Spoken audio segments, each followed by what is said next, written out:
नमस्कार, मैं हूं संगीता राय। पूर्वांचल एक्सप्रेस न्यूज के इस वेब पोर्टल में आपका स्वागत है। आइए देखते हैं हमारे संवाददाता राम सकल यादव की यह विशेष रिपोर्ट।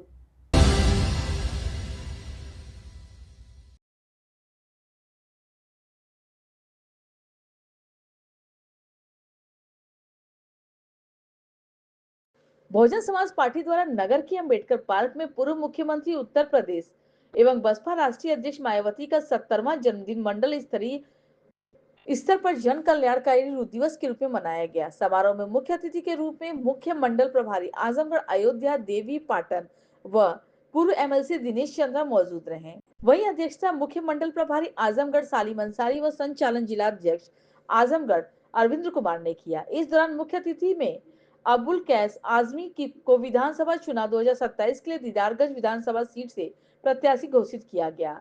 बतौर मुख्य अतिथि दिनेश चंद्रा ने कहा कि जिन लोगों को गुलाम बनाना हो उनके इतिहास को मिटा दो और यही खासकर पिछड़े दलित समाज के साथ हुआ है। इस देश में अगर बसपा का आंदोलन मुखर नहीं हुआ तो निश्चित रूप से हम उन पूर्वजों को भूल चुके होंगे जो हमारे पूरे समाज को मुख्य धारा में लाने के लिए पूरे जीवन भर संघर्ष किए। हम समता मूलक समाज की स्थापना में तथागत बुद्ध सम्राट अशोक, कबीर, रविदास, ज्योतिबा फूले, साहू जी महाराज और उनके जैसे महापुरुषों को भूल चुके होते हैं।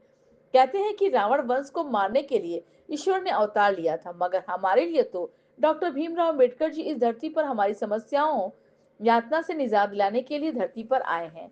जिनके बनाए गए मार्ग पर चलना काशी राम साहब ने हमें सत्ता में भागीदार बनाया। आज हम बहन जी के कुशल नेतृत्व में पुनः 2027 में उत्तर प्रदेश में सरकार बनाने के लिए संकल्पित हैं। विशेष अतिथि पद पर बोलते हुए हरिश्चंद्र गौतम ने कहा कि आज जिस तरह से खासकर कमजोर, पिछड़े, मुस्लिम समाज सहित सभी वर्गों में कमजोर लोगों को अन्याय, अत्याचार बढ़ा है।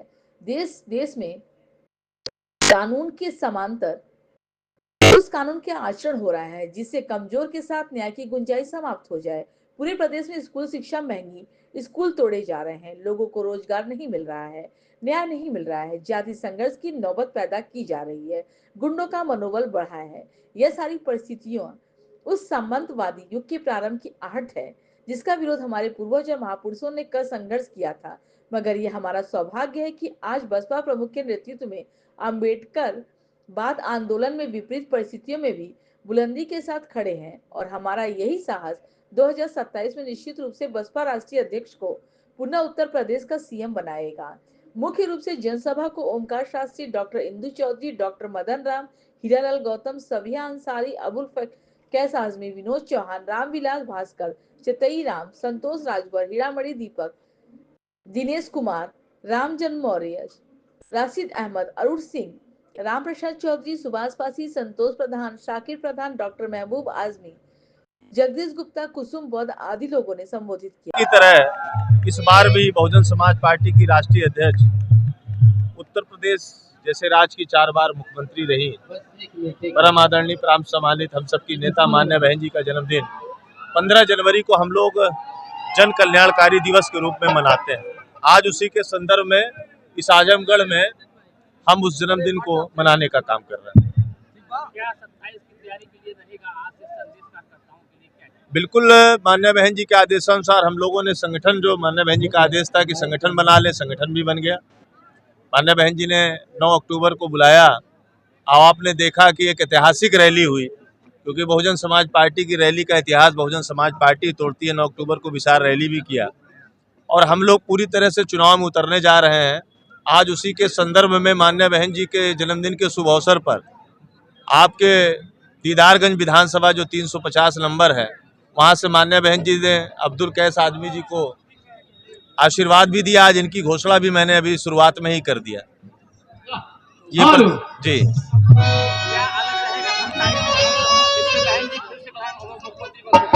मान्य बहन जी जैसे सर समाज को, जैसे मान्य बहन जी ने सर समाज को जोड़ करके 2007 में पूर्ण बहुमत की सरकार बनाई थी, उसी प्रकार से समाजवादी पार्टी चाहे भारतीय जनता पार्टी हो, जो उनके गलत वादे थे और जिन्होंने लोगों को भ्रम में डाला था, उस भ्रम से निकलते हुए हम लोग सर समाज के अच्छे लोगों को जोड़ करके पुनः 2027 में मान्य बहन जी को मुख्यमंत्री बनाने के लिए पूरी मजबूती से प्रत्येक विधानसभा में चुनाव लड़ने का काम करेंगे। आज हमारे ये पहले प्रत्याशी थे। आज 15 जनवरी मान्य बहन जी के जन्मदिन के अवसर पर आज आजमगढ़ मंडल में शुरुआत हुई है, पहली शुरुआत हुई है। अगली बार आरोप लग रहा था कि बहुजन समाज पार्टी को प्रत्याशी नहीं मिल रहे, इसलिए प्रत्याशी घोषणा करने में लेट कर रही है। इस बार बहुत जल्दी नहीं हो रहा है। अब पता नहीं किसने इल्जाम लगा दिया, हमको तो बहुत प्रत्याशी, हमारे तो घर में रोज प्रत्याशी आते हैं, हम तो देख रहे हैं उसमें से बेहतर प्रत्याशी कौन होगा। अब जो इल्जाम लगा रहा उससे पूछिए, हम लोग के यहाँ तो रोज आते हैं, अब जो इल्जाम लगा रहा हो सकता है उसके यहाँ ना जाते हो। आज जो बहन जी का जन्मदिन मनाया जा रहा है, क्या संदेश है आपको? हर साल की तरह इस बार भी बहुजन समाज पार्टी की राष्ट्रीय अध्यक्ष, उत्तर प्रदेश जैसे राज्य की 4 बार मुख्यमंत्री रही, परम आदरणीय प्रांत सम्मानित हम सबकी नेता मान्य बहन जी का जन्मदिन 15 जनवरी को हम लोग जन कल्याणकारी दिवस के रूप में मनाते हैं। आज उसी के संदर्भ में इस आजमगढ़ में हम उस जन्मदिन को मनाने का काम कर रहे हैं। क्या 27 की तैयारी के लिए रहेगा आज संदेश कार्यकर्ताओं के लिए क्या है? बिल्कुल, मान्य बहन जी के आदेशानुसार हम लोगों ने संगठन, जो मान्य बहन जी का आदेश था कि संगठन बना ले, संगठन भी बन गया। मान्य बहन जी ने 9 अक्टूबर को बुलाया। अब आपने देखा कि एक ऐतिहासिक रैली हुई, क्योंकि बहुजन समाज पार्टी की रैली का इतिहास बहुजन समाज पार्टी तोड़ती है। 9 अक्टूबर को विशाल रैली भी किया और हम लोग पूरी तरह से चुनाव में उतरने जा रहे हैं। आज उसी के संदर्भ में मान्य बहन जी के जन्मदिन के शुभ अवसर पर आपके दीदारगंज विधानसभा जो 350 नंबर है, वहां से मान्य बहन जी ने अब्दुल कैस आदमी जी को आशीर्वाद भी दिया। आज इनकी घोषणा भी मैंने अभी शुरुआत में ही कर दिया। जी क्या अलग रहेगा 27 मान्य बहन जी जैसे सर समाज को, जैसे मान्य बहन जी ने सर समाज को जोड़ करके 2007 में पूर्ण बहुमत की सरकार बनाई थी, उसी प्रकार से समाजवादी पार्टी चाहे भारतीय जनता पार्टी हो, जो उनके गलत वादे थे और जिन्होंने लोगों को भ्रम में डाला था, उस भ्रम से निकलते हुए हम लोग सर समाज के अच्छे लोगों को जोड़ करके पुनः 2027 में मान्य बहन जी को मुख्यमंत्री बनाने के लिए पूरी मजबूती से प्रत्येक विधानसभा में चुनाव लड़ने का काम करें। कितनी जगह आपने किया? आज हमारे ये पहले प्रत्याशी थे। आज 15 जनवरी मान्य बहन जी के जन्मदिन के अवसर पर आज आजमगढ़ मंडल में शुरुआत हुई है, पहली शुरुआत हुई। अगली बार आरोप लग रहा था कि बहुजन समाज पार्टी को प्रत्याशी नहीं मिल रहे, इसलिए प्रत्याशी घोषणा करने में लेट कर रही है। इस बार बहुत जल्दी नहीं हो रहा है। अब पता नहीं किसने इल्जाम लगा दिया, हमको तो बहुत प्रत्याशी, हमारे तो घर में रोज प्रत्याशी आते हैं, हम तो देख रहे हैं उसमें से बेहतर प्रत्याशी कौन होगा। अब जो इल्जाम लगा रहा उससे पूछिए, हम लोग के यहाँ तो रोज आते हैं, अब जो इल्जाम लगा रहा हो सकता है उसके यहाँ ना जाते हो, ये तो वही बता सकता है। मौजूदा सरकार की कार्यपालिका अब ठीक है, वो उसके बारे में मान्य बहन जी ने बोल दिया। बोलो भाई।